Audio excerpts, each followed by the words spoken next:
UK estate agency is bonkers in 2025.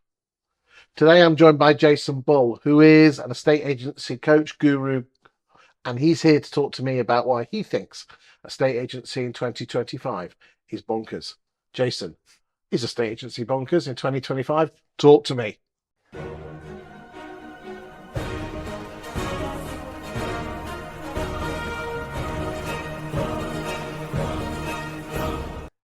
Yes, is the answer to that in a Okay. simple sentence. Okay. If you and I was sitting here today, Chris, on this sofa, and we'd come up with a really wild, crazy idea that we were going to invent a business Yep. that is about helping people buy and sell properties. Move from just one chapter of their life to the next. I mean, it's beautiful, monstrous, isn't it? It's beautiful. What a beautiful business. I'm going to help people in their moment of need. That's going to be people that are upsizing, downsizing, marital breakups, relationship breakups, deaths, divorces, births, involved in all the really important stuff in people's lives. What a great privilege and an honour. Or even more important than football and cycling. More important than football, I'm not sure about cycling. Cycling wins on that in my world. But think about it. It's massively important. Yeah. But what we've got, if we were sitting here today and we'd stumbled across this idea, we're going to launch a brand new business. Yeah. I'm just not sure how much of what we currently do would make the cut and get included in that business. Okay. Let's break this one down. Let's start off with, say, processes. Okay. Because in essence, that's what we're here. People, it's either people or processes. We'll get to people in a second. Yep. Where's the process gone wrong? For me, the process has gone wrong on how properties are onboarded. So think about a home seller. I think you've got the statistics on this. Something like 54% of properties that make it to the market, the agent earns a penny off of. Yep. So 46%, we never earn a penny off of. It goes down to mid-30s in London. Jesus. Glad I'm not working in London. And the two big household names, like the big ones, Yep. the ones that don't deal with the posh stuff or franchises, that they're in the mid to late 20s. But if you look at that, that's got commercially, we would sit here and say that is not a viable business. No, it isn't. And I think, as an industry, what we've had to do is we've had to, because that's ultimately our job, is to get the house sold. Think about it. In its simplest term, our job is to get people from A to B, introduce buyer, get the sale through to completion. In a nutshell, that is an estate agent's job. So why is the process broken when only, in essence, a flip of the coin, you're going to get paid or not, the person gets paid? I think about it, the process that we've got, when a property comes to the market, the only person that's got financial commitment to it at the moment is the estate agent.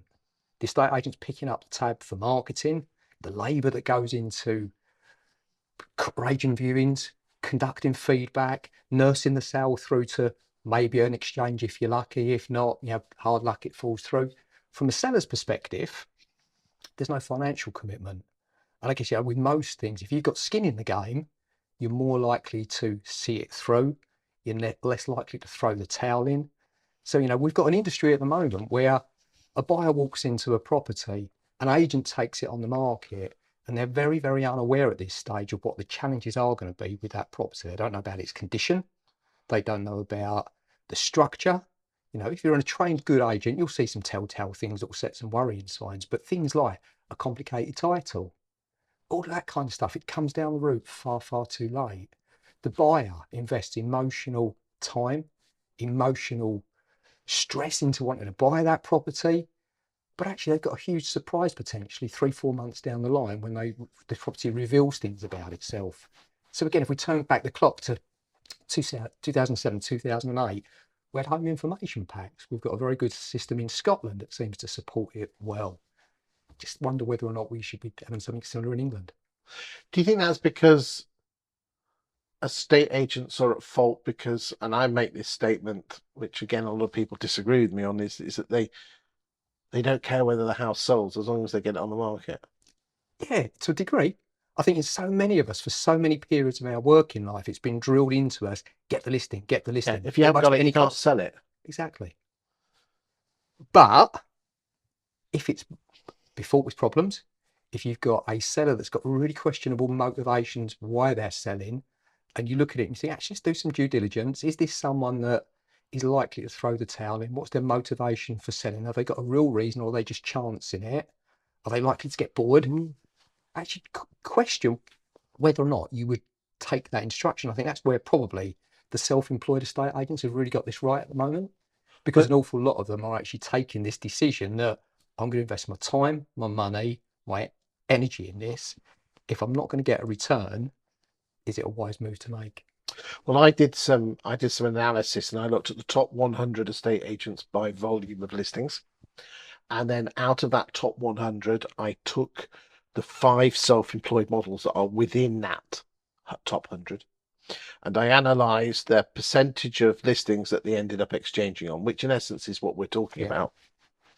And the proportional difference was 20.1%. staggering. Doesn't surprise me. That's not a little bit. You have a 20% greater chance of selling a home with a self-employed estate agent. It's scary. But if you think about it, I'm not a corporate basher by any way, shape, or form. Big chunk of my career, if I can put a 20-year chunk that's been spent in the corporate environment, I've got a lot to be grateful and thankful for it. But I just question, in today's environment, climate, is it the right path and the right strategy to really succeed? Well, again, I mean, not all corporates are made the same. Again, let's come back to London as a great example. In the top 5, they're all 4 of them are corporately owned. One of them is really posh, so we'll put them to the side. One of them is a franchise, so you Yep. could say, well, that's the self-employed model, and they do really. And then in the top 3, you've got White Boy 1, White Boy 2, and corporately owned old school. And White Boy 1 and White Boy 2 corporate 25-26%. Corporate old school 54%. Doesn't surprise me again. So it's not corporate versus No. independent. It's actually that strategy, It's thinking, processes. Yeah, it's the structure of the firm, it's the habits of the people, it's the way it's led. And I think that's such an important thing. Habits. How good are your habits? Are your habits the stuff that actually gets people from A to B? It starts at the top, doesn't it? Yeah, very much so. I think the best places that I've worked, I've always had a really, really clear North Star. This is where we're going. This is how we're going to get there. These are all of the things that we do in between. Setting of standards. What are our standards? What do we stand for? What do we accept? What do we tolerate? What do we not? Simple things like, if a buyer makes an inquiry, how do they get a response? When we're presenting an offer, when we get one, how do we actually put that forward? Is it a quick phone call? If I've got an offer of X, Y, Z, oh, okay, no, they're not going to pay that, conversation over. Or is it actually something really, really meaningful? The story behind that particular buyer, how they've arrived at that property, what their emotional tie-in is. And the vendors. And Exactly.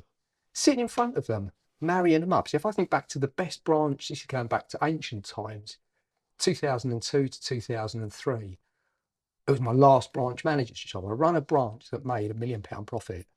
And that's when £1 million was, it's a lot of money now. It's a lot. You think about the time it took 20 years ago, that was a huge sum of money. That's nearly like 2 million today. And what we did was, we were really, really clever when it came to, we knew what type of properties we wanted. We knew where our wheelhouse sat. We wouldn't take anything else that was outside of it. We charged premium fees at 2%. This is in Leigh-on-Sea in Essex. So we're not talking about massively expensive part of London. That's the posh bit of Southend, isn't it? Yeah, it's lovely. Really, really nice. Good, happy times working there and living there.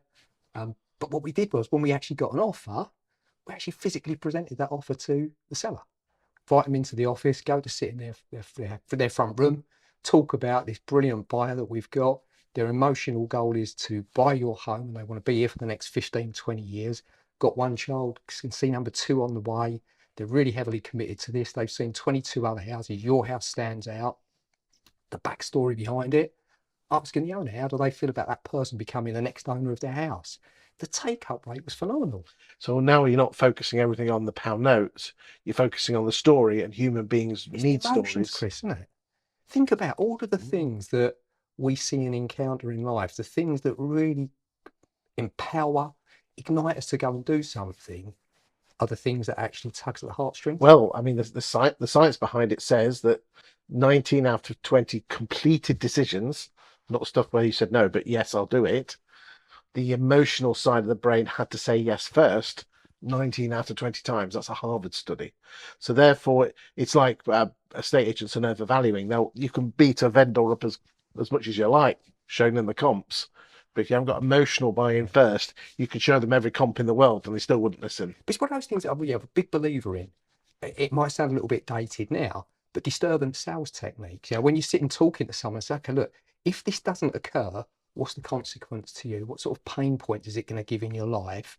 Is that an option that you want to be in, or is there somewhere else that you'd rather be? And I think for me, I don't see enough of that in modern estate agency today. Not in all, but not in every. Well, we're going to be talking about that in greater detail in one of the other videos. Thank you for your time today, Jason. Absolute pleasure.